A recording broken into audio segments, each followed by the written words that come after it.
Hi friends, எல்லோரும் எப்படி இருக்கீங்க? வெளிநாடுகளில் வேலை பார்த்து ஊருக்கு வந்து செல்லும் பொழுது ஏதாவது தங்க நகைகள் வந்து வாங்கிட்டு போகணுன்னு நினைப்பீங்க, இல்லைன்னா டிவிலாம் வந்து வாங்கிட்டு போகணுன்னு நினைப்பீங்க. அதே மாதிரி வீட்டில் உள்ளவங்க மொபைல் வந்து கேட்டிருப்பாங்க. ஸோ மொபைல் ஃபோன்லாம் வந்து வாங்கிட்டு போகலான்னு நினைப்பீங்க. அதே மாதிரி நிறைய பேர் வந்து இந்த ஊருக்கு வந்து போகணும்னு நினைக்கிறவங்க அதை எக்ஸிட்டில் போவாங்க, இல்லை விடுமுறைக்காக செல்வாங்க. ஸோ இவங்கெல்லாம் இந்த மாதிரி பொருட்கள்லாம் வந்து வாங்கிட்டு போவாங்க. ஸோ இப்படிலாம் வாங்கிட்டு போகிற பொருட்களுக்கு விமான நிலையத்தில் வந்து வரி எதுவும் கட்டணுமா, எதுவும் பிரச்சனை வருமா அப்படின்ற மாதிரி நிறைய நண்பர்கள் வந்து கேள்வி வந்து கேட்குறாங்க. அதாவது பொதுவாகவே வந்து விமான நிலையத்துடைய ரூல்ஸ், அதாவது சுங்க அதிகாரிகளுடைய ரூல்ஸ் வந்து என்னான்னு ஃபஸ்ட்டு வந்து தெரிஞ்சுக்கோங்க. இப்போ நீங்கள் வெளிநாடுகளிலிருந்து இப்போ மொபைல் ஃபோன்ஸு, எலக்ட்ரானிக்ஸ் ஐட்டம்ஸு, விலையுயர்ந்த பொருட்களை ஏதாவது வாங்கிட்டு போகிறீங்கன்னு நினச்சிக்கோங்களேன். இப்போ 50,000க்கு மேலே அந்த ஒரு மதிப்பு இருந்துச்சுன்னா, அதுக்கு வந்து 50,000க்குள்ளே இருந்துச்சுன்னா நீங்கள் எந்த ஒரு வரியுமே கட்ட தேவையில்ல. அதுக்கு மேலே வந்து இருந்துச்சு அந்த பரிசு பொருட்களுடைய விலைகள், அதுக்கு மேலே இருந்துச்சுன்னா வரி வந்து 38.5% வந்து வரி வந்து கட்டணும் அப்படின்றத தெரிஞ்சுக்கோங்க. அதே மாதிரி இப்போ லேப்டாப்லாம் வாங்கிட்டு போகிறீங்கன்னா, ஒரு லேப்டாப்புக்கு வந்து எந்த ஒரு பிரச்சனையும் வந்து கிடையாது. அதே மாதிரி 2-3 லேப்டாப் அந்த மாதிரிலாம் வாங்கிட்டு போகிறீங்க அப்படின்னா, அதற்கு வந்து கண்டிப்பாக இந்திய விமான நிலையத்தில் வந்து வரி வந்து கட்டணும். அதாவது நீங்கள் எந்த நாட்டிலேருந்து கிளம்புறீங்களோ அந்த நாட்டில் உள்ள ரூல்ஸை வந்து நீங்கள் ஃபாலோ பண்ணணும். அது தவிர்த்து இந்திய விமான நிலையத்துக்கு நீங்கள் எந்த விமான நிலையத்துக்கு வந்தாலும் சரி, அதாவது இந்திய விமான நிலையத்தில் உள்ள ரூல்ஸை வந்து பயன்படுத்தணும். அதே மாதிரி இந்த சிகரெட்லாம் வந்து கொண்டு வர்றவங்க 100 குச்சிகளுக்கு வந்து எந்த ஒரு வரியும் வந்து கிடையாது. ஆனால் அதுக்கு மேலே நீங்கள் வந்து எடுத்துகிட்டு வரவங்களுக்கு 110%, அதாவது நீங்கள் கொண்டு வர மதிப்பிலிருந்து 110% வந்து வரி வந்து செலுத்தணும் அப்படின்றத தெரிஞ்சுக்கோங்க. அதே மாதிரி இப்போ ஆல்கஹால்லாம் வந்து கொண்டு வருவாங்கள்ல, ஸோ அது வந்து 2 லிட்டர் வரையும் வந்து எந்த ஒரு பிரச்சனையும் வந்து கிடையாது. ஸோ அதற்கு மேலே வந்து கொண்டு வர்றாங்களா, அப்போ 165% வந்து நீங்கள் வந்து கொண்டு வரணும். அதாவது ஆல்கஹால்லாம் வந்து கொண்டு வர்றவங்க, லிக்யூர், ஆல்கஹால், ஒயின் இந்த மாதிரி ஐட்டம். அடுத்து முக்கியமாக டிவி வந்து நீங்கள் வாங்கிட்டு வரணும்னு நினைப்பீங்கள, நீங்கள் எல்இடி டிவி, எல்சிடி டிவி, இல்லை ஏற்கனவே அங்கே பயன்படுத்தின டிவி, சின்ன டிவி, பெரிய டிவி, எந்த சைஸு டிவி நீங்கள் கொண்டு வந்தாலும் சரி, அதாவது இந்திய விமான நிலையத்தில் கண்டிப்பாக வந்து வரி வந்து செலுத்தணும் அப்படின்றத நீங்கள் தெரிஞ்சுக்கணும். அதற்கு பேசாமல் இப்போ அதாவது சொந்த ஊர்லேயே நீங்கள் வந்து டிவி வந்து வாங்கிட்டு போகலாம், இந்தியாவிலே வாங்கிட்டு போகலாம். ஏன்னா இங்கே வந்து விலை வந்து கம்மியாக தான் வந்து உங்களுக்கு வந்து இருக்கும். ஏன்னா அங்கேருந்து நீங்கள் எட்டு வந்து எல்லாத்துக்கும் நீங்கள் டேக்ஸ் செலுத்துறதுக்கு பதில், நீங்கள் இந்திய விமான நிலையத்தில் டேக்ஸ் செலுத்துறதுக்கு பதில் நீங்கள் இந்தியாவிலே வந்து வாங்குறது தான் சிறப்பு அப்படின்றத தெரிஞ்சுக்கோங்க. டெலிவிஷனை பொறுத்தளவு எந்த வகை டெலிவிஷன் நீங்கள் கொண்டு வந்தாலும் கண்டிப்பாக வந்து டேக்ஸ் வந்து செலுத்தணும் அப்படின்ற ஒரு தகவலை வந்து தெரிஞ்சுக்கோங்க. இப்போ நான் பயன்படுத்தினேன் பழைய டிவி தான், அதெல்லாம் கொண்டு வரலாமா, எவ்வளோ வரி கொண்டு வரணும்னு கேட்குறீங்க. இவ்வளோ வரி தான் வந்து செலுத்தணும் அப்படின்ற மாதிரிலாம் கிடையாது. அது வந்து அந்த டிவியோட மாடலு, அது பழசா புதுசா அதை பொறுத்து வந்து அதாவது அதிகாரிகள் தான் வந்து டிசைட் பண்ணுவாங்க, சுங்க அதிகாரிகள். இவ்வளோ தான் வரி கட்டணும் அப்படின்றதெல்லாம் எந்த ஒரு வரம்பு முறையும் கிடையாது. அதே மாதிரி லக்கேஜ் வந்து இந்த மாதிரி சைஸ் வந்து இருக்கணும். ஏன்னா இதை விட அதிகமான சைஸாக நீங்கள் வந்து கொண்டு வந்தீங்கன்னா அப்புறம் விமானத்தில் வந்து ஏறுறதுக்கே அனுமதி வந்து உங்களுக்கு வழங்க மாட்டாங்க.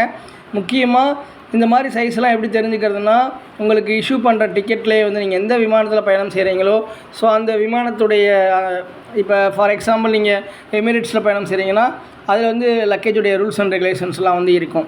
ஸோ அந்த லக்கேஜோடைய பிக்சர்ஸோடைய டைமென்ஷன்லாம் வந்து கொடுத்துருப்பாங்க. காமனாக நான் இந்த வீடியோவில் வந்து ஷோ பண்ணேன் பார்த்தீங்களா, அதில் உள்ள டைமென்ஷன்ஸ் தான் வந்து இருக்கும். அதாவது ஒரு லக்கேஜோடைய நீளம், அகலம், உயரம், ஸோ அந்த இதுக்குள்ளே இருக்கிற மாதிரி பார்த்துக்குங்க. அதுக்கு கீழே சைஸு கம்மியாக இருந்தால் ஒன்றும் பிரச்சனை கிடையாது. அதை விட அதிகமாக இருந்தால் அலோவ் பண்ண மாட்டாங்க. ஏன்னா நீங்கள் ஃப்ளைட்டில் வந்து அந்த ஃப்ளைட்டில் உள்ள கேபினில் வந்து வைக்கும்பொழுது அந்த லக்கேஜ் வந்து உள்ளே இன்சர்ட் ஆகாது. ஸோ அது சிரமத்தை வந்து ஏற்படுத்தும். அதனால் அந்த லக்கேஜை வந்து அவங்க அனுமதி வந்து வழங்க மாட்டாங்க அப்படின்றத தெரிஞ்சுக்குங்க. ஏன்னா அதே மாதிரி இப்போ ரொம்ப பெரிய சைஸ்லாம் டிவிலாம் நீங்கள் வாங்கிட்டு வரீங்கன்னு நினச்சிக்கோங்களேன், அந்த விமானத்தில் அந்த டிவி எடுத்து செல்வதற்கு அனுமதி இருக்கா அப்படின்றத ஒரு டைம் விசாரணை செய்து, அதாவது அவங்களுடைய டோல் ஃப்ரீ நம்பர்லாம் கொடுத்துருப்பாங்க. ஸோ அதில் நீங்கள் என்கொயரி பண்ணிவிட்டு நீங்கள் அதாவது வாங்கிறது தான் வந்து சிறந்த ஒரு முறையாக இருக்கும். மற்றபடி நீங்கள் ரொம்ப பெரிய சைஸ் டிவியை கொண்டுட்டு விமானத்தில் வந்து அனுமதிக்கலைன்னா அது பெரிய சிக்கலாயிரும். அதே மாதிரி இப்போ மொபைல் ஃபோன்லாம் நீங்கள் வாங்குறீங்கன்னா, அதாவது 50,000க்கு கீழே வந்து இருக்கும் பொழுது எதுவும் நீங்கள் இந்திய விமான நிலையத்தில் வரியில் எதுவும் கட்ட தேவையில்ல. ஆனால் அதுக்கு அதிகமாக வந்து போகும்பொழுது கண்டிப்பாக வந்து டேக்ஸ் வந்து செலுத்தணும் அப்படின்ற ஒரு தகவலை தெரிஞ்சுக்கோங்க. முக்கியமாக வெளிநாடுகளில் மொபைல் வாங்குறவங்க, மொபைல் வந்து சப்போஸ் ஏதாவது ரிப்பேர் ஆகுது, அதற்கு வந்து உரிய ஸ்பேர் பார்ட்ஸு, மொபைலுன்னு கிடையாது, எந்த ஒரு எலக்ட்ரானிக் சாதனம் நீங்கள் வாங்கினாலும் சப்போஸ் அது வந்து டேமேஜ் ஆச்சுன்னா, ஏதாவது பிரச்சனை ஆச்சுன்னா அதை சரி செய்வதற்கு ஸ்பேர் பார்ட்ஸாக இருக்கட்டும், அதுக்குரிய அந்த ஷாப்லாம் வந்து இந்தியாவில் வந்து அவைலபிளாக இருக்கா அப்படின்றத செக் பண்ணிட்டு வாங்குங்க. ஏன்னா சில பொருட்கள்லாம் வந்து பார்த்திங்கன்னா இந்தியாவிலே அந்த எலக்ட்ரானிக்ஸ்லாம் தடை பண்ணியிருப்பாங்க. அது ஒர்க் அவுட் ஆகாது, ஸ்பேர் பார்ட்ஸ்லாம் வந்து கிடைக்காது. அப்புறம் வாங்கி வந்து ஏதாவது ரிப்பேர் ஆயிடுச்சுன்னா அது வந்து வேஸ்ட் ஆயிடும் அப்படின்றத தெரிஞ்சுக்குங்க. அடுத்ததாக முக்கியமாக நிறைய நண்பர்கள் கேட்கக்கூடிய கேள்வி வந்து தங்கம் வந்து எவ்வளோ வரையும் எடுத்துகிட்டு போகலாம், வரி வந்து செலுத்தணுமா அப்படின்ற மாதிரி கேட்குறீங்க. தங்கத்தை பொறுத்தளவு இப்போ ரீசெண்டாக வந்து பட்ஜெட் வந்து மத்திய அரசு தாக்கல் செய்ததுலேருந்து தங்கம் விலை இப்போ நீங்கள் வெளிநாட்டில் வந்து என்ன ரேட்டு தங்கம் வாங்குறீங்களோ அதே மாதிரி இந்தியாவில் தங்கம் வாங்குறீங்க பார்த்தீங்களா, ரெண்டுக்கும் பெரிய அளவுலாம் டிஃப்ரென்ஸ் வந்து இப்போ வந்து இருக்காது. ஓரளவு தான் டிஃப்ரென்ஸ் வந்து இருக்கும், ரொம்ப குறைவான எண்ணிக்கையில் தான். ஏன்னா இப்போ வரி வந்து அந்த இறக்குமதி வரியை வந்து குறைச்சிட்டாங்க. இதுக்கு முன்னாடி வந்து பார்த்திங்கன்னா அதிகமாக இருந்துச்சு. இப்போ 6% வந்து அந்த டேக்ஸ் வந்து போட்டிருக்காங்க. ஸோ அதனால் நீங்கள் வெளிநாடுகள்லேருந்து தங்கம் வாங்குறத விட இந்தியாவிலே நல்ல டிசைன்ஸில் வந்து உங்களுக்கு வந்து கிடைக்கும் அப்படின்ட்டு தெரிஞ்சுக்கோங்க. மற்றபடி நீங்கள் தங்கம் வாங்கிட்டு வரணும் அப்படின்னு நீங்கள் விருப்பப்பட்டீங்கன்னா இப்போ ஏற்கனவே உள்ள ரூல்ஸ் வந்து என்னென்னா, ஒரு ஆண் பயணி வந்து 50,000 ரூபாய் மதிப்புள்ள தங்க நகைகளுக்கு, அதாவது 20 கிராம் வரையும் அந்த மாதிரியும் சொல்கிறாங்க. அப்போ சிலர் கேட்குறீங்க 20 கிராம் எப்படி 50,000 வரும், 50,000த்துக்கு எப்படி வாங்க முடியும் அப்படின்ற மாதிரி கேட்குறீங்க. அதாவது ஒவ்வொரு கேரட்டு வைஸாக அது வந்து வேறுபடும். 22 கேரட்டு, 24 கேரட்டு, அதே மாதிரி அதுக்கு கீழெலாம் இருக்கும் பார்த்தீங்களா. ஸோ அந்த மாதிரிலாம் வேறுபடும். ஆனால் நீங்கள் கம்மியான கிராம்ஸில் வந்து செயினாக வந்து போட்டுட்டு வரும்பொழுது மற்றபடி விமான நிலையத்தில் வந்து மேக்ஸிமம் எது பிரச்சனை வந்து ஏற்பட வாய்ப்பு இருக்காது. அதே மாதிரி ஒவ்வொரு நண்பர்களுக்கும் இந்திய விமான நிலையத்தில் ஒவ்வொரு அனுபவம் வந்து இருக்கும். சிலருக்கு வந்து கண்டுக்கிறாமல் விட்டுருவாங்க, லக்கு இருக்கும். சிலருக்கு வந்து பார்த்திங்கன்னா இப்போ நீங்கள் ஒரு 4 பவுன் 5 பவுன் செயின் போட்டு வரீங்கன்னா கேள்வி வந்து கேட்பாங்க. அதாவது ஒவ்வொரு விமான நிலையத்துலையும் வந்து ஒவ்வொரு அனுபவம் இருக்கும்.